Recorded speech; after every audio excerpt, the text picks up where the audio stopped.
Shalom, saya Dr. Anita, Ketua Gugus Tugas COVID-19 JBI ROF Citra Raya.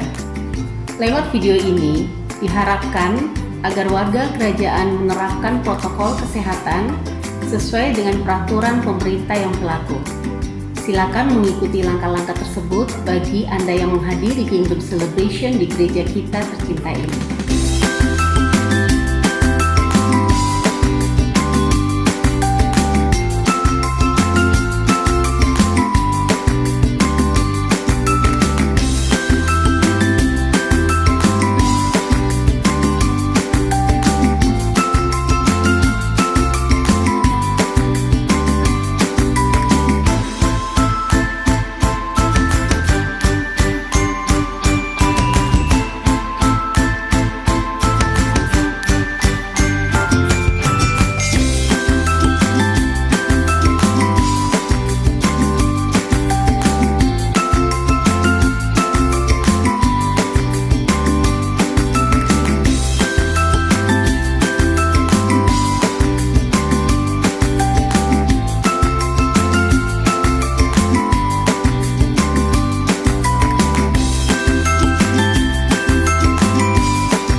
Demikian video protokol kesehatan COVID-19. Mari warga kerajaan saling menjaga kesehatan satu dengan yang lain dengan mengikuti protokol kesehatan tersebut dengan benar. Salam sehat, salam damai sejahtera, Tuhan Yesus memberkati.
Haleluya, shalom semuanya Bapak Ibu Saudara yang terkasih. Senang sekali saya bisa menyapa Bapak Ibu Saudara saat ini. Dan saya mau berkata bahwa setiap respon, setiap dukungan dari Bapak Ibu buat pelayanan saya di channel YouTube ini sangat-sangat berarti bagi saya, dan juga tentunya bagi kemuliaan kerajaan Allah. Dan saya rindu melalui pelayanan ini ada banyak jiwa yang boleh dikuatkan, mengalami jawaban. Ada banyak jiwa juga yang boleh menerima kepastian, menerima Injil keselamatan di dalam nama Tuhan Yesus. Untuk itu saya mau mengajak setiap kita, Bapak Ibu Saudara yang terkasih, buat engkau yang belum subscribe, mari subscribe channel ini.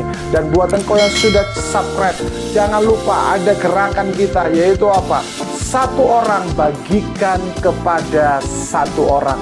Sebuah langkah yang sangat sederhana, sebuah tindakan yang sangat sederhana. Tetapi coba bayangkan Bapak Ibu Saudara, lewat langkah, lewat tindakan yang sederhana itu bisa menjadi berkat bagi orang-orang yang sedang mengalami masalah, orang-orang yang sedang mengalami kebingungan, orang-orang yang sedang mengalami putus asa. Lewat hal sederhana, dengan membagikan link pelayanan saya di tempat ini, itu bisa menjadi berkat bagi banyak orang, dan nama Yesus dipermuliakan. Bapak Ibu Saudara yang terkasih, di channel YouTube ini ada program Morning Devotion, ada juga program True Bible yang sebentar lagi akan segera saya rilis, dan juga ada program yang sudah berjalan juga. Selain Morning Devotion, ada juga yang namanya 3 Minute Change Everything. Ya, ini sudah berjalan dan akan terus berjalan. Bahkan di channel YouTube saya ada beberapa lagu-lagu yang saya ciptakan bersama dengan istri saya, dan itu semua bisa dinikmati di channel YouTube ini. Jadi sekali lagi, dukungan, respon, perhatian dari Bapak Ibu bagi pelayanan ini sangat-sangat diperlukan supaya nama Yesus semakin ditinggikan. Oke, jangan ragu, segera subscribe dan ikuti setiap program yang ada. God bless, Tuhan memberkati.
Warga kerajaan Allah, baik yang ada di tempat ini maupun yang ada di rumah, salam sukacita dan damai sejahtera dari Bapa Surgawi.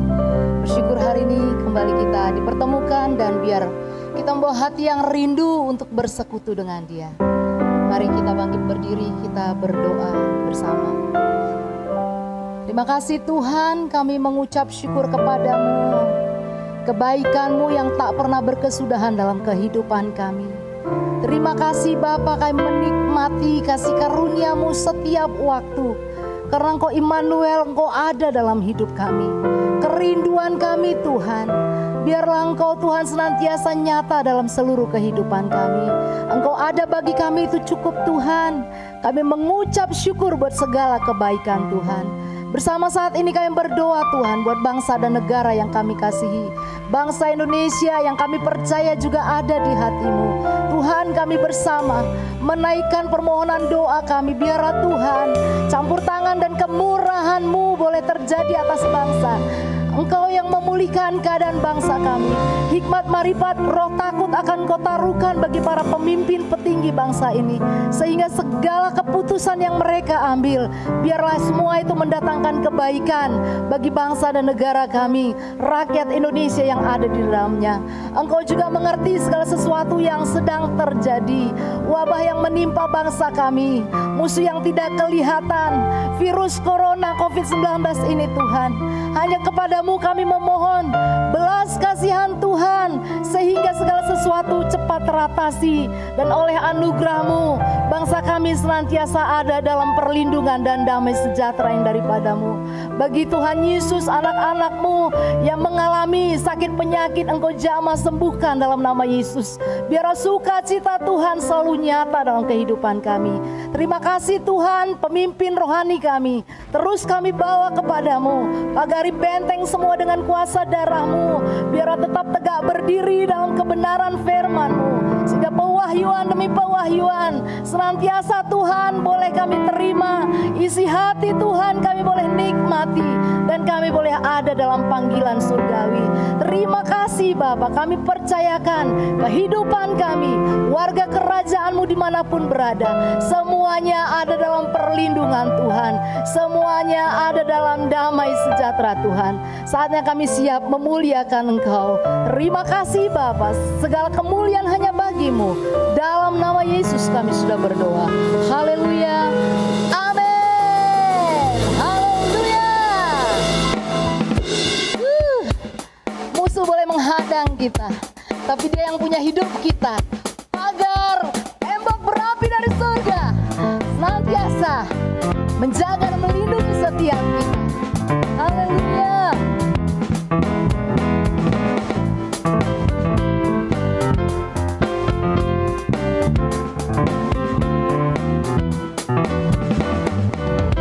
Meskipun musuh di depanku rintang dan menghadang langkahku, tahu sungguh Engkau bersamaku.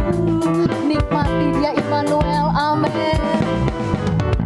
Beribu lebar di kiriku, berlasta di sisi kananku, tahu janji-Mu Engkau bersamaku.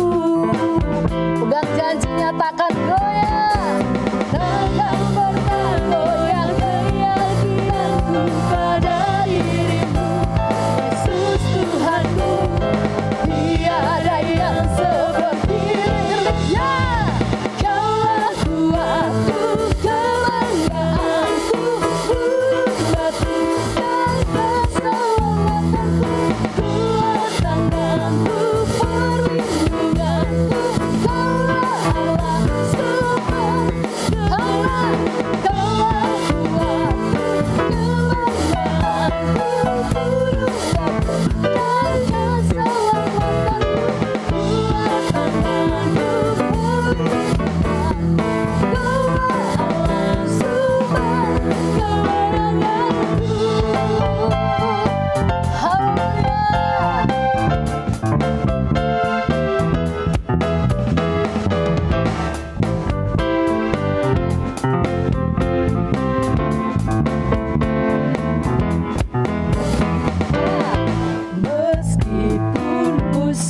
di depanku, rintangan menghadang aku. Kau sungguh, Engkau bersamaku. Engkau ada bagi kami, cukup Tuhan. Amin. Beribu lebah di kiriku, berlaksa di sisi kanan. Kau janjimu, Engkau bersamaku. Takkan pernah goyah. Takkan pernah goyah keyakinanku pada dirimu, Yesus Tuhanku. Tiada yang seperti dirimu.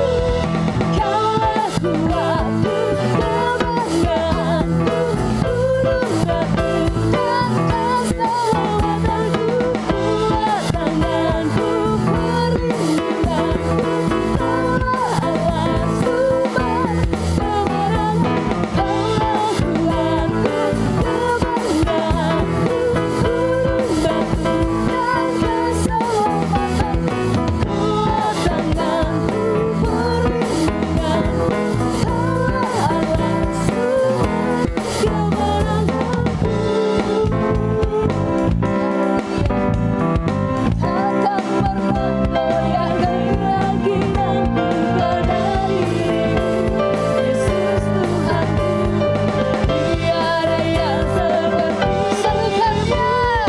Kaulah kuatku, kebanggaanku, gunung batu dan keselamatanku. Kuat tanganku, perlindunganku, Kaulah Allah sumbernya. Kaulah kuatku, kebanggaanku, gunung batu dan keselamatanku. Kuat tanganku, perlindunganku, Kaulah Allah sumber kemenanganku. Sumber kemenanganku, sumber kemenangan, Kaulah kuatku. Haleluya, Engkau sumber kekuatan dalam hidup kami. Haleluya. Haleluya. Tidak ada yang perlu kami ragukan dalam hidup kami. Setiap janji-Mu itu ya dan amin, Tuhan. Terima kasih buat apapun yang terjadi dalam hidup kami. Engkau melatih kami untuk tetap kuat di dalam Tuhan, melihat kemuliaan-Mu. Haleluya. Glory.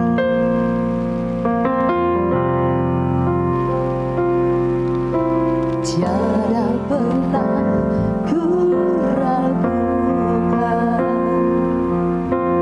kasih setia-Mu, ya Tuhan.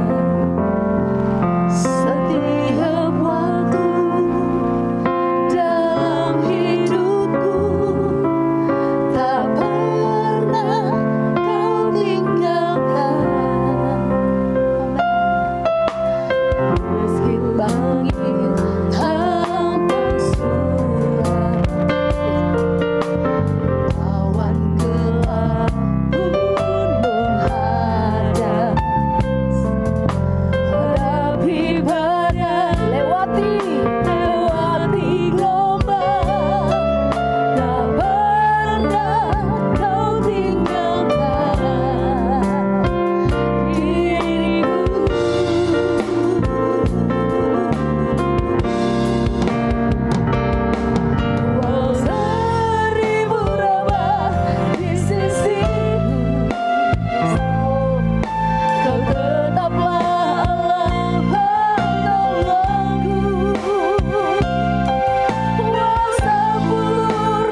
sumber hidup kami.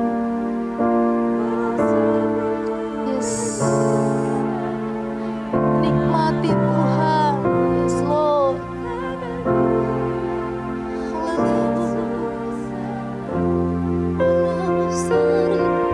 Walau seribu rabah di sisi, tetaplah Allah penolongku. Walau 10.000 rabah di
kita mau dengarkan suara gembala senior kita.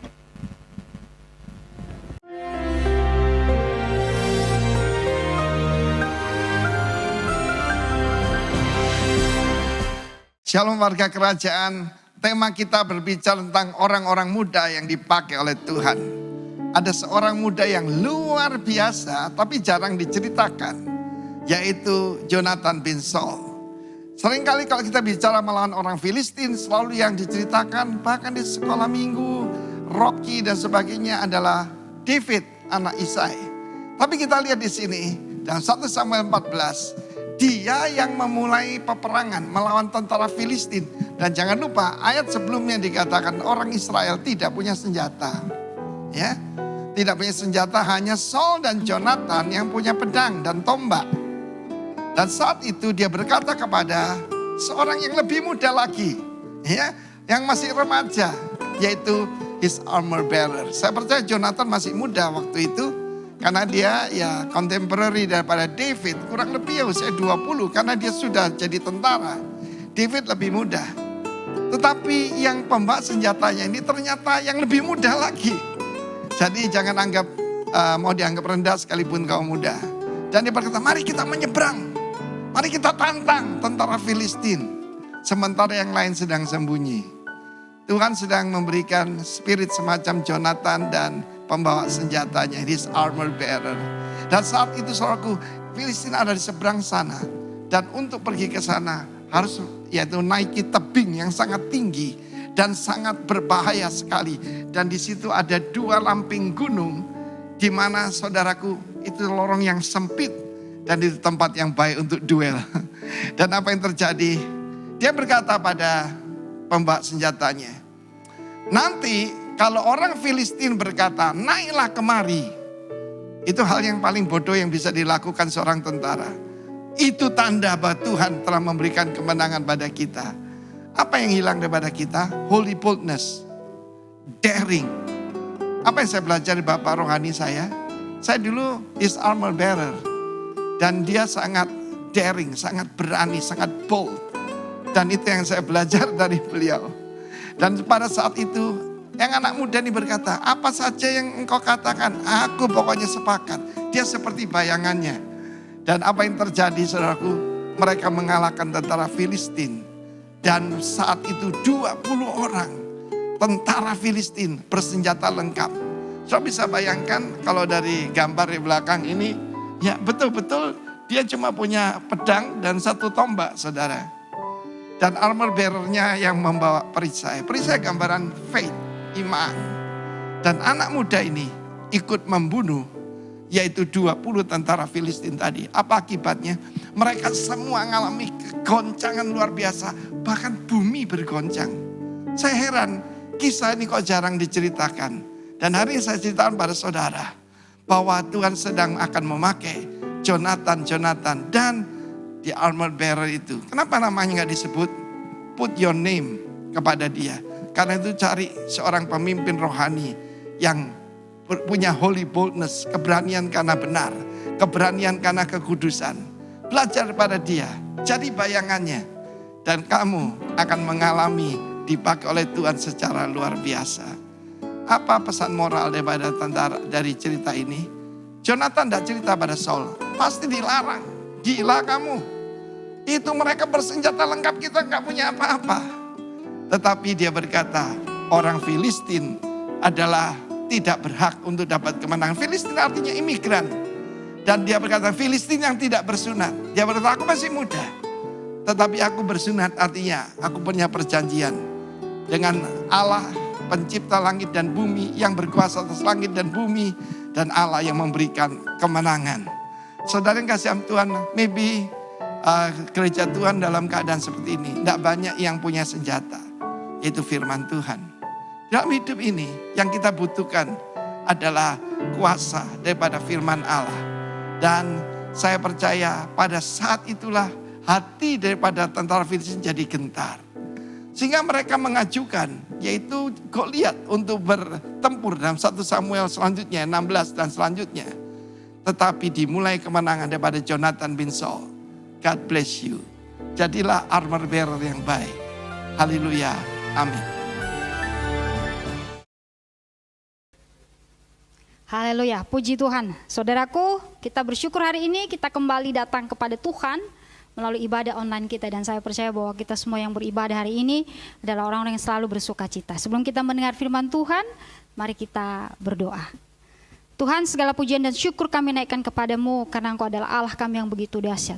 Kekuatanmu, kuasamu selalu kami nikmati setiap hari dan tidak pernah berkesudahan. Mukjizat demi mukjizat selalu kami alami dalam hidup kami. Dan kami sangat bersyukur hari ini ada firman yang terus berbicara kepada kami. Roh-Mu yang kudus terus memampukan kami untuk kami hidup di dalam firman Allah. Dan terus berpegang kepada kekuatan kuasa-Mu. Karena itulah yang memampukan kami untuk melewati hari-hari kami. Berbicaralah kepada kami ya Tuhan, dan kami siap mendengarkannya. Dalam nama Tuhan Yesus Kristus kami berdoa dan mengucap syukur. Haleluya. Amin. Nah, saudaraku, mari kita membuka firman Tuhan. Kita membaca firman Tuhan di dalam Efesus pasal yang ke-6 ayat yang ke-10.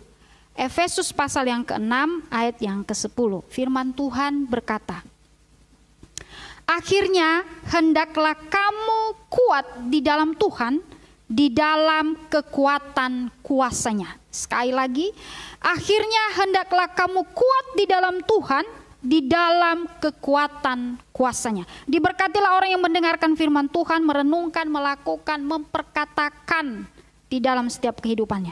Nah, warga kerajaan, saya memberikan tema hari ini adalah kekuatan kuasa-Nya. Sekali lagi, kekuatan kuasa-Nya. Nah, saudaraku, kalau kita melihat kehidupan kekristenan sebelum pandemi. Nah, sebelum pandemi itu mungkin kekristenan kita biasa-biasa saja. Karena tidak ada tantangan seperti yang masa pandemi ini, COVID-19 ini. Dulu mungkin kita biasa-biasa saja ya, datang gereja biasa, berdoa juga biasa, kemudian jaga kesehatan juga biasa. Jadi katakanlah dalam tanda kutip biasa-biasa saja. Tetapi ketika ada terjadi pandemi, kita mengalami pandemi di seluruh dunia mengalami hal itu, kita mulai kuat. Ya, artinya begini, kita mulai menjaga kesehatan kita. Sebelum masuk rumah, sesudah keluar rumah, selalu cuci tangan. Kemana-mana cuci tangan, bawa hand sanitizer, bawa masker, semua dijaga. Yang tadinya orangnya nggak bersih, jadi harus bersih, gitu ya, karena takut. Kemudian mungkin tadinya tidak menjaga imun, kita mulai berusaha untuk menjaga imun kita. Kita konsumsi obat, vitamin, dan sebagainya. Mungkin kita olahraga, mungkin ada olahraga yang berkelebihan. Mungkin kita setelah pandemi terjadi, kita mulai kuat berdoa. Ya, tadinya mungkin tidak berlutut, tiba-tiba ada pandemi, kita mulai berlutut. Ada baiknya juga ya, kondisi seperti ini. Membuat kita semakin, Tuhan, mungkin tadi aku jauh daripada Tuhan, sekarang aku mendekat dengan Tuhan. Nah, itu yang saya melihat, saya mengamati bahwa kita mulai menjaga diri kita, menjaga hidup kita, menjaga kerohanian kita, karena kita tahu bahwa masa-masa ini kurang baik dalam tanda kutip. Tapi Tuhan bilang segala sesuatu hari itu baik. Segala sesuatu yang terjadi yang ada di dunia ini mendatangkan kebaikan buat kita. Jadi jangan hal-hal yang negatif selalu dinegatifkan. Karena hal-hal negatif bisa terjadi mukjizat di hal-hal negatif dalam hidup kita. Amin Bapak Ibu. Jadi segala sesuatu itu sebenarnya cara atau sudut pandang kita bagaimana kita melihatnya. Kalau kita melihat kondisi seperti ini adalah hal yang positif, maka engkau melalui hari-harimu dengan sukacita. Tetapi jika engkau memandang semua yang terjadi akhir-akhir ini adalah negatif, maka hidupmu akan menjadi hidup dalam ketakutan, hidup dalam kekhawatiran, dan saudara tidak bisa berbuat apa-apa. Nah, saudaraku yang dikasih oleh Tuhan, mungkin banyak orang sibuk menjaga imun, tapi tidak menjaga iman. Nah, itu seringkali saya dengar, sibuk jaga imun, minum vitamin, tapi imannya nggak dijaga, gitu ya. Nyatanya terbukti di sepanjang COVID, angka perceraian tinggi. Anak-anak mulai memberontak terhadap orang tuanya.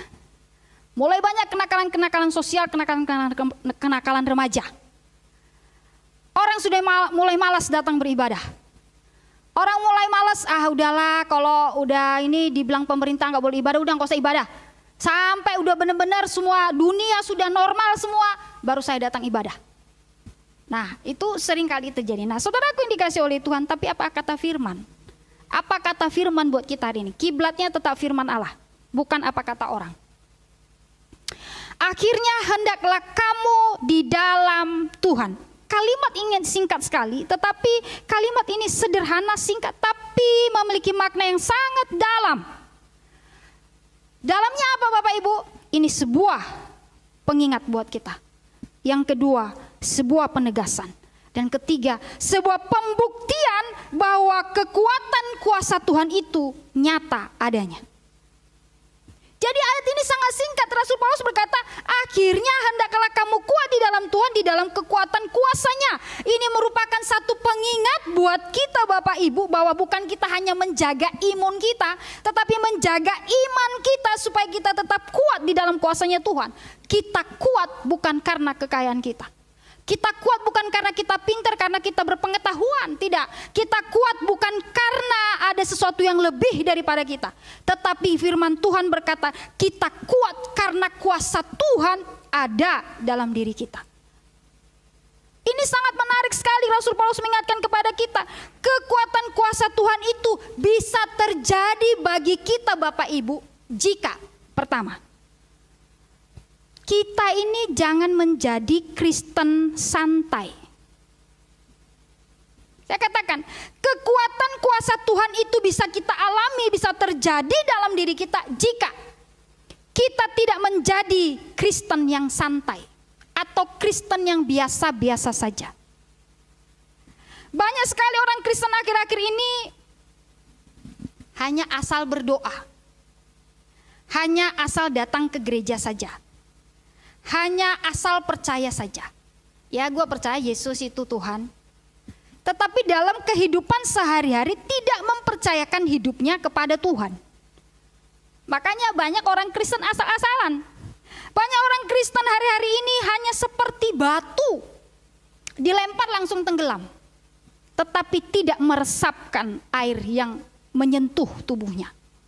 Kita merasa bahwa kita ini adalah seperti orang yang saya menyatu, seolah-olah saya menyatu dengan Yesus, tapi tidak menyerap Yesus. Saya baca Alkitab setiap hari, tapi itu hanya formalitas. Saya tidak mau memahami apa kata firman, yang penting saya baca Alkitab.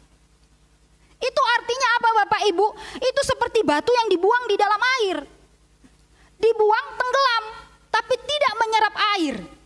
Kita merasa bahwa kita sudah menyatu dengan Tuhan, tapi kita tidak menyerap tentang Tuhan.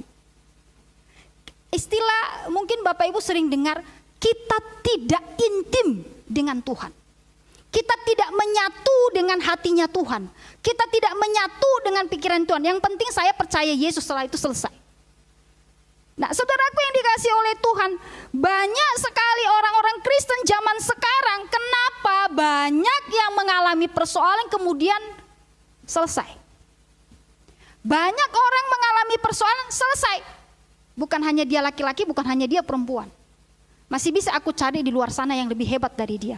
Karena mengapa? Karena hanya tahu Yesus tapi tidak menyerap Yesus. Hanya tahu Yesus itu Tuhan tetapi tidak mempercayakan hidupnya kepada Tuhan. Makanya tadi saya katakan orang hanya menjaga imun tapi menjaga iman tidak.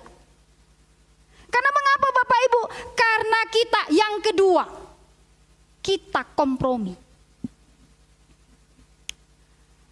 Kata kompromi ini seringkali kita dengar.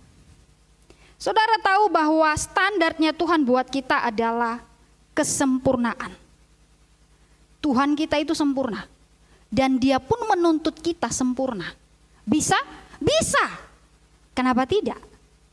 Dan orang Tuhan bilang kamu bisa sempurna seperti Bapamu sempurna. Saudaraku yang dikasih oleh Tuhan, saya mengutip kalimat Pak Roni Daud.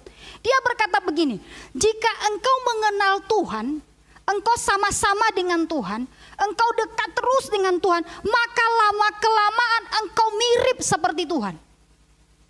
Nah, pertanyaannya sekarang, apakah kita dekat dengan Tuhan? Apakah kita berjalan bersama-sama dengan Tuhan? Apakah pikiran Tuhan ada dalam pikiran kita? Apakah kita selalu iya ketika Tuhan berkata? Kalau ini kita lakukan, maka lama-kelamaan Bapak Ibu kita hampir sama dengan Tuhan, mirip dengan Tuhan. Makanya orang suka bilang kalau suami istri sering bareng jalan, mereka mirip sekali ya. Ya iyalah, orang setiap hari sama-sama. Ya sama, kalau kita sering bersama dengan Tuhan, kita selalu gandeng tangannya Tuhan, kita selalu dengar apa kata Tuhan, kita selalu membaca firman Tuhan, bukan hanya sekedar membaca, tapi kita menyerap apa yang kata Tuhan, maka kita mirip seperti Tuhan. Nah, saudaraku yang dikasih oleh Tuhan, tidak kompromi. Jangan pernah kita kompromi kalau kita ingin merasakan kekuatan dari kuasa Tuhan. Jangan kompromi atau tidak kompromi.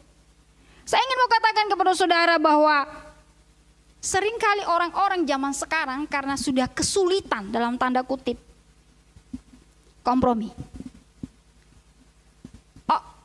Banyak orang yang cerita dengan saya dengan berbagai persoalan mereka, dan kadang-kadang dalam cerita itu mereka kompromi. Saya sedikit kesaksian tentang kompromi, Bapak Ibu. Suatu hari kami pingin sekali untuk memiliki tempat tinggal yang tetap. Ya, katakanlah punya rumah. Lalu konsultasi. Lalu orang ini berkata kepada saya begini, Bapak Ibu. Ini dia tidak tahu kalau saya seorang hamba Tuhan. Dia berkata begini dengan saya. Bu, itu kalau surat-surat itu bisa kita buat, Bu. Saya pakai istilah memanipulasi angkanya. Itu gampang kok. Yang penting Ibu menyiapkan dananya. Lalu saudaraku, saya tahu dia bisa. Karena kerjaannya itu. Tapi saya tolak dengan halus. Saya katakan, apapun yang Bapak tawarkan tentang hal yang seperti itu, saya tidak akan lakukan. Walaupun Bapak mungkin berhasil 100% memanipulasi data dari pihak saya tidak mau lakukan.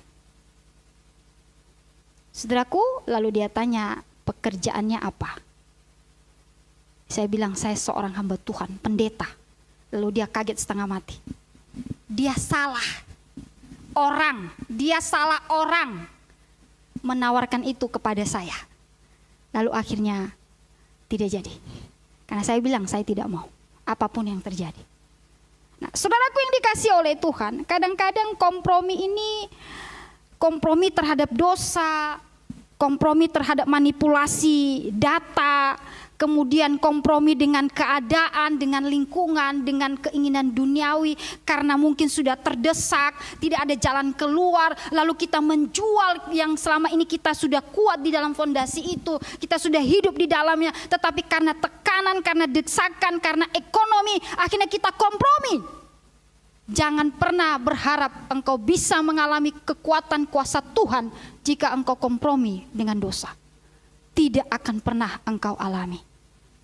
Saudaraku yang dikasihi oleh Tuhan, jika kita kompromi terhadap yang salah, maka kita tidak akan pernah melihat dan merasakan mukjizat Tuhan. Sekali lagi saya katakan, jika kita kompromi terhadap yang salah, maka kita tidak akan pernah melihat dan merasakan mukjizat Tuhan. Jangan engkau berkata, Tuhan nyatakan mukjizat-Mu kepadaku Tuhan. Aku sudah setia loh sama Tuhan.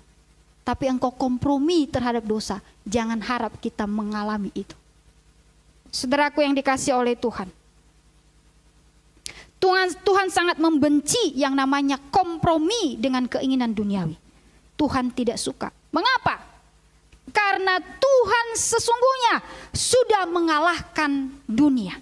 Tetapi kenapa kita harus kompromi dengan dunia? Padahal Tuhan sudah mengalahkan kuasa dunia. Makanya di dalam Yohanes 16 ayat 33 dikatakan, semuanya itu kukatakan kepadamu supaya kamu beroleh damai sejahtera di dalam aku. Dalam dunia kamu menderita penganiayaan, tetapi kuatkanlah hatimu. Aku telah mengalahkan dunia. Tuhan Yesus bilang bahwa aku sudah mengalahkan dunia, telah mengalahkan dunia. Walaupun engkau hidup dalam penderitaan, hidup dalam penganiayaan, tapi percayalah, dunia itu tidak berkuasa atas hidupmu. Tuhan yang berkuasa atas hidupmu. Jika engkau setia sampai akhir, maka damai sejahtera Allah ada padamu. Ini yang dikatakan oleh Tuhan. Mengapa kita harus kompromi terhadap dunia, padahal Tuhan sudah bilang aku sudah kalahkan dunia. Kenapa kita menjadi sahabat dunia, padahal Tuhan sudah mengalahkan dunia. Ini pertanyaan penting buat kita Bapak Ibu yang dikasih oleh Tuhan. Makanya Tuhan bilang, jangan sampai engkau kompromi, tetapi engkau bertahanlah sampai akhirnya. Karena di sana engkau akan melihat kuasa Tuhan.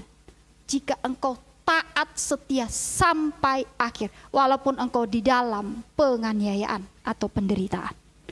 Penderitaan di dalam Tuhan itu enak Bapak Ibu. Sangat enak. Kalau Tuhan mengizinkan penderitaan atau mungkin faktor ekonomi mulai jatuh dan Tuhan izinkan itu, saudara sebenarnya bersuka cita. Mengapa? Karena ketika engkau jatuh, engkau semakin dekat kepada Tuhan dan engkau semakin melihat kekuatan kuasanya bekerja di dalam kehidupan saudara. Makanya saya katakan, kalau ada penderitaan jangan anggap itu sebagai hal yang negatif, hal yang buruk. Tidak. Tapi itu sebenarnya hal yang baik. Makanya saya katakan tadi dari awal, tergantung cara kita memandang seperti apa. Makanya segala sesuatu yang terjadi dalam hidup kita jangan dianggap itu negatif dan buruk. Tapi terimalah itu dengan sukacita dan jalani itu dengan baik. Maka akhirnya endingnya itu sangat luar biasa. Yang ketiga, bagaimana supaya kita merasakan dan terjadi kekuatan kuasa Tuhan dalam hidup kita. Yang ketiga adalah tetap percaya kepada kuasa Tuhan. Saudara tahu bahwa orang Israel itu adalah bangsa yang sangat-sangat bersyukur kepada Tuhan. Karena mereka bisa melihat, merasakan, mereka adalah pelaku sejarah, mereka yang ada di dalam sejarah itu, mereka yang mengalami sejarah itu. Setiap hari mereka mengalami yang namanya mukjizat Tuhan, kuasa Tuhan. Mulai dari tanah Mesir, mereka melihat mereka jalan di tengah-tengah laut Teberau dibelah oleh Tuhan. Mereka melihat tiang awan, tiang api setiap hari di padang gurun. Mereka makan mana dari surga, jatuh dari surga. Dijatuhkan Tuhan dari surga, ini loh makanan kalian. Tuhan siapkan segala sesuatu kebutuhan hidup mereka setiap hari. Mereka bisa mengalahkan semua bangsa-bangsa yang ada di sekitar mereka. Mereka bisa melihat tembok Yeriko rubuh. Mereka melihat mukjizat itu setiap hari. Mereka melihat tangan Tuhan bekerja dalam hidup mereka. Ketika Tuhan Yesus membangkitkan orang mati, Tuhan Yesus membuat orang berjalan. Yang lumpuh bisa berjalan, yang buta bisa melihat, yang tuli bisa mendengar. Mereka melihat semuanya itu. Dan kita juga melihat dan membaca itu dalam firman Allah. Itu bukan fiksi Bapak Ibu, Alkitab itu bukan fiksi, bukan dongeng. Tapi itu firman Allah yang tertulis, nyata-nyata terjadi. Dan itu kita baca setiap hari. Tapi pertanyaannya adalah, mengapa seringkali kita meragukan namanya kuasa Tuhan? Mengapa kita tidak kuat menghadapi apa yang terjadi dalam hidup kita?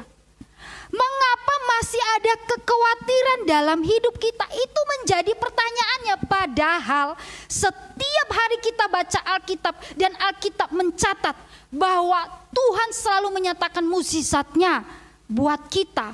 Dulu, sekarang, bahkan sampai selamanya. Tetapi kenapa kita masih meragukan kuasa Tuhan? Mari kita mau ngoreksi diri kita masing-masing.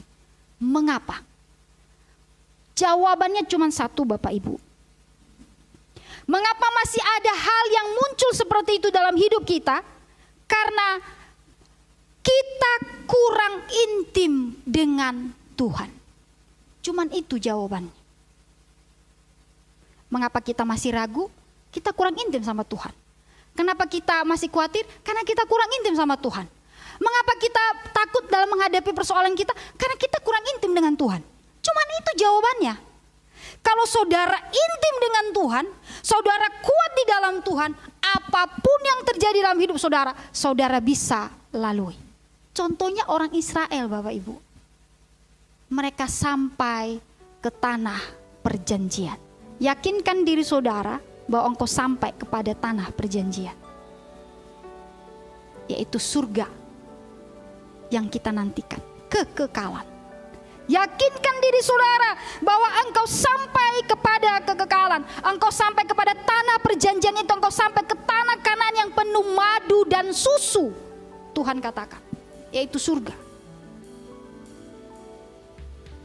Jadi kalau muncul banyak pertanyaan seperti itu, mengapa? Cuman satu jawabannya, kita tidak intim dengan Tuhan. Kalau saudara intim dengan Tuhan, segala sesuatu perkara yang diperhadapkan kepadamu, baik atau tidak baik menurut kita, semuanya akan bisa kita lewat. Dan disitulah kita akan melihat kuasa, kekuatan, dan mukjizat Tuhan dalam hidup kita. Seperti orang Israel. Saya simpulkan firman Tuhan hari ini. Kekuatan kuasa Tuhan terjadi apabila, pertama, tidak menjadi Kristen santai. Jadi kekristenan kita jangan santai Bapak Ibu. Bukan saatnya santai sekarang. Tapi saatnya kita bekerja keras untuk akhir-akhir ini. Karena kita tidak tahu kapan Tuhan datang buat kita. Dan kita tidak tahu juga kapan Tuhan datang ketika orang melihat dia seperti kedatangannya yang pertama. Yang kedua, tidak kompromi. Yang ketiga, tetap percaya pada kuasa Tuhan. Mari kita mengoreksi diri kita masing-masing. Mari kita mengoreksi hidup kita. Apakah kita tetap percaya kepada kekuatan kuasanya Tuhan? Kita berdoa. Warga kerajaan, persiapkan perjamuan kudusmu. Angkat roti di tangan kananmu. Mengucap syukur kepada Tuhan. Bapa, kami imani firman-Mu bahwa kekuatan kuasa-Mu ada di dalam Engkau, Yesus Kristus. Dan kami tetap percaya itu. Tidak ada kuasa yang melebihi daripada Engkau Tuhan. Karena Engkau Allah yang hidup bagi kami. Jemaat Tuhan, roti yang Engkau angkat dengan tangan kananmu, itu adalah tubuh Kristus yang dipecah-pecahkan bagimu. Jangan pernah Engkau melupakan pengorbanan Yesus di atas kayu salib. Ketika tubuhnya dicambuk, ketika kepalanya dimahkotai duri, ketika tangan dan kakinya dipaku, ketika lambungnya ditusuk, itu karena kita. Dan dia memberikan hidupnya, memberikan tubuhnya, supaya kita diselamatkan. Percayakah engkau bahwa roti yang engkau angkat dengan tangan kananmu adalah tubuh Kristus yang diberikan kepadamu? Jika engkau percaya, makanlah dalam nama Tuhan Yesus Kristus.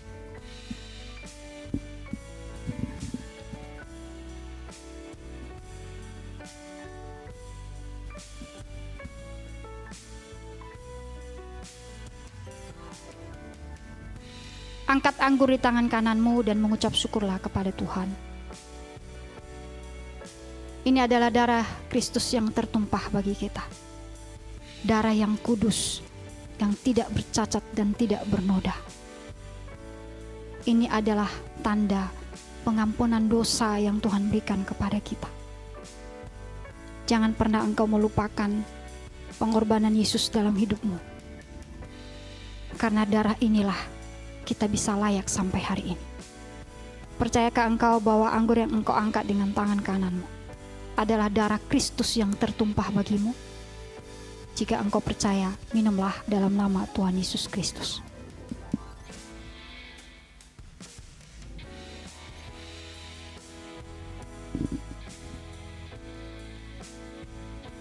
Tuhan Yesus, terima kasih. Kami sangat bersyukur kepadamu Tuhan. Biarkanlah kami terus percaya kepadamu sampai akhirnya. Sampai kami kembali kepadamu. Biarlah firman yang kami dengar hari ini menolong kami untuk kami tetap percaya kepadamu. Sebentar kami akan menabur, memberikan yang terbaik buat Tuhan. Berkati setiap taburan kami Tuhan. Biarkanlah bisa digunakan untuk kemuliaan pekerjaan Tuhan. Jemaat yang dikasihi oleh Tuhan, angkat kedua belah tanganmu dan arahkanlah hatimu kepada Tuhan. Angkat kepalamu dan angkat kedua tangan. Tuhan memberkati engkau dan melindungi engkau. Tuhan menyinari engkau dengan wajahnya dan memberi engkau kasih karunia. Tuhan menghadapkan wajahnya kepadamu dan memberi engkau damai sejahtera. Keluar masukmu diberkati oleh Tuhan. Apa yang dikerjakan oleh tanganmu disertai dan dibuat berhasil oleh Tuhan. Dimanapun engkau melangkahkan kakimu, damai sejahtera Allah terus menyertai engkau. Biarkanlah berkat yang terbaik yang daripada Allah Bapa dan cinta kasih yang daripada Tuhan Yesus Kristus, kekuatan penghiburan dalam Roh Kudus terus menyertai engkau mulai hari ini sampai selamanya. Di dalam nama Tuhan Yesus Kristus. Haleluya. Amin.